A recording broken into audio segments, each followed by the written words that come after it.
из Беларуси. Пришла осень, и надо расставаться с бегонией.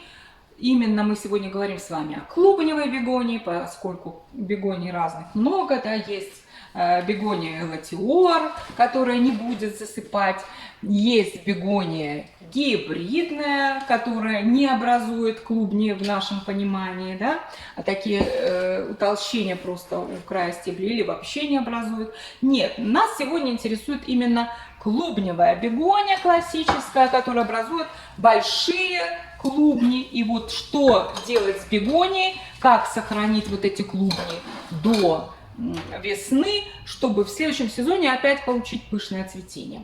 Мы сегодня с вами говорим не о маленьких бегониях, не о сеянцах первого года, а именно о той бегонии, которую вы точно знаете, что вы ее посадили клубнем, там есть точно клубень, и вы будете его сохранять.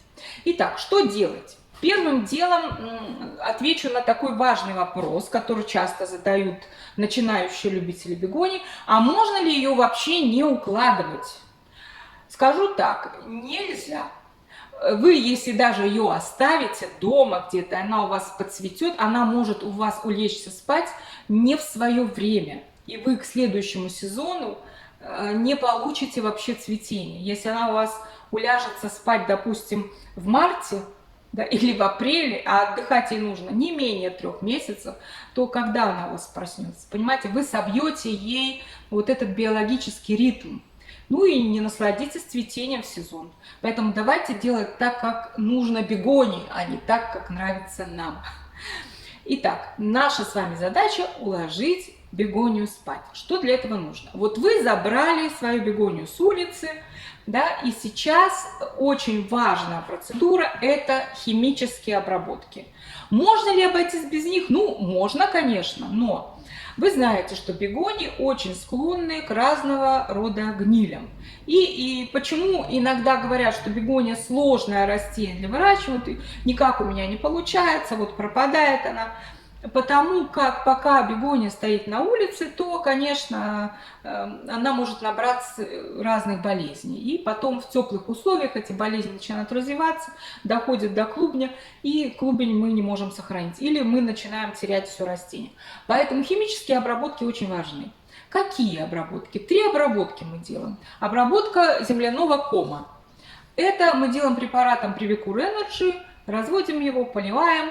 И, значит, таким образом мы не только предохраняем от болезней, но этот препарат еще и лечит от болезней. Если вы не найдете такого препарата, то эту обработку можно будет провести, когда вы уже достанете клубень. Тогда ее можно провести препаратом Максим. Вы просто замачиваете на полчаса, разводите по инструкции в этом препарате свой клубень, потом его просушиваете и закладываете на хранение. Кстати, эту же процедуру можно будет провести и после того, как вы достанете по весне свой клубень. Вторая обработка – это обработка от болезней верха растения. Тут нам помогут любые фунгициды, которые вы найдете в ближайшем магазине или закажете где-то. Фунгициды могут быть как системными, так и контактными. Помните, что такие обработки, в принципе, нужно проводить там, в зависимости от препарата раз в 3 недели, раз в месяц. И препараты нужно все время менять, чтобы болезни не приспосабливались к ним.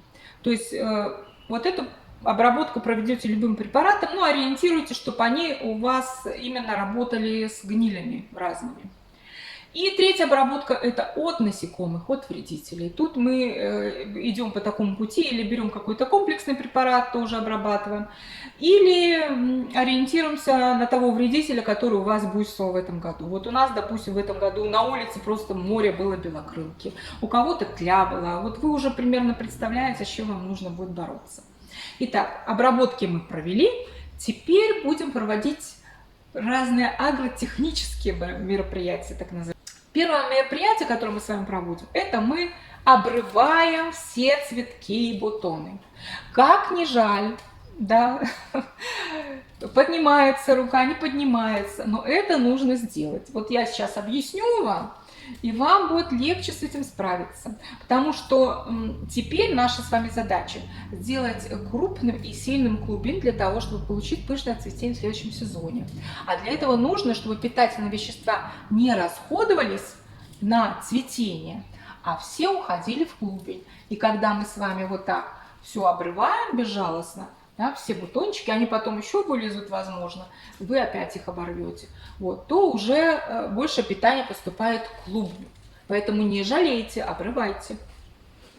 Следующее мероприятие – это охлаждение. Вот о нем любители бегоний часто забывают, а ведь важно знать, что когда температура опускается ниже 14 градусов, то тоже происходит закладка питания именно в клубень.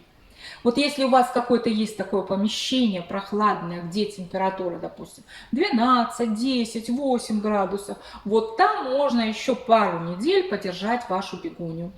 И третье важное мероприятие – это сокращение полива. Мы не только сокращаем периодичность полива, но и дозировку, то есть льем меньше с вами. И дожидаемся того времени, когда вот примерно вы представляете, что будет холодно и вашу бегонию уже надо будет укладывать. Вот за 3 недели до этого вы вообще перестаете поливать бегонию. Вы увидите, как начнут желтеть листья, опадать, и останутся только вот такие голые стебли стоять. Возможно, и они у вас отвалятся. Если стебли отвалились, это ваша бегония точно уже заснула. Надо клубень доставать и укладывать. Или не доставать, тут по-разному можно. Если же вы видите, что стоят вот листья вроде бы опали, но вот стебли такие пожелтевшие стоят, там на верхушке пару листьев, можно сделать следующую процедуру. Можно обрезать бегонию. Но не забывайте, что при обрезке бегонии вы должны обязательно тщательно обработать инструмент, поскольку пока стебель не отвалился, то нету пробкового слоя между клубнем и стеблем. И любая инфекция, которую вы можете занести инструментом, может поступить в клубень. И таким образом клубень может и заболеть. Поэтому инструмент должен быть чистым.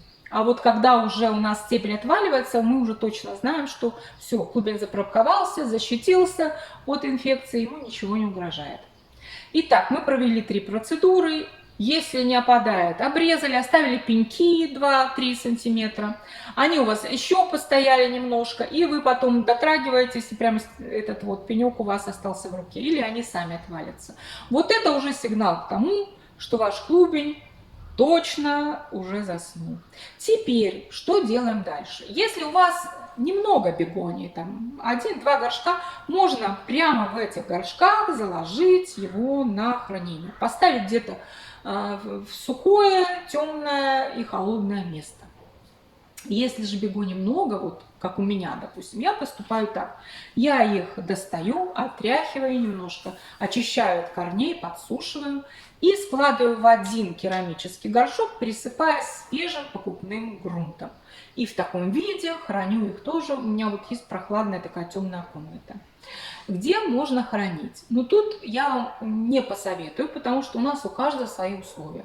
Кто-то хранит под ванной, кто-то хранит, вот как у меня есть темно-холодная комната, кто-то хранит в холодильнике, кто-то в погребе. То есть вы должны такое место найти и там хранить свою бегонию. Сколько она должна спать? Бегонии нужно для отдыха 3 месяца, не меньше. Вот вы примерно себе отметьте, когда вы положили на хранение. И уже проращивать можно будет начинать в середине февраля. Но если у вас помещение теплое, вы должны все время проверять, понимаете? Потому что бегония может прорасти и раньше. И тогда вот этот вот первый росток, он может вытянуться, и уже ничего с ним не сделаешь. Поэтому вы должны обязательно проверять, следить, чтобы бегония не прорастала. Лучше, когда только наметились почки, ее в это время достать. Поливать ли клубень, пока он хранится? Поливать, но очень-очень скудно. Нам важно сохранить вот эту влажность, да, легкую влажность почвы, но ни в коем случае не заливать, там, не поливать. Легкую влажность, чтобы клубни сильно не пересыхали. Даже если вы забудете там на месяц, на полтора полить, ничего страшного. Потом чуть-чуть польете. То есть вот примерно в таком полусухом состоянии вы должны их хранить.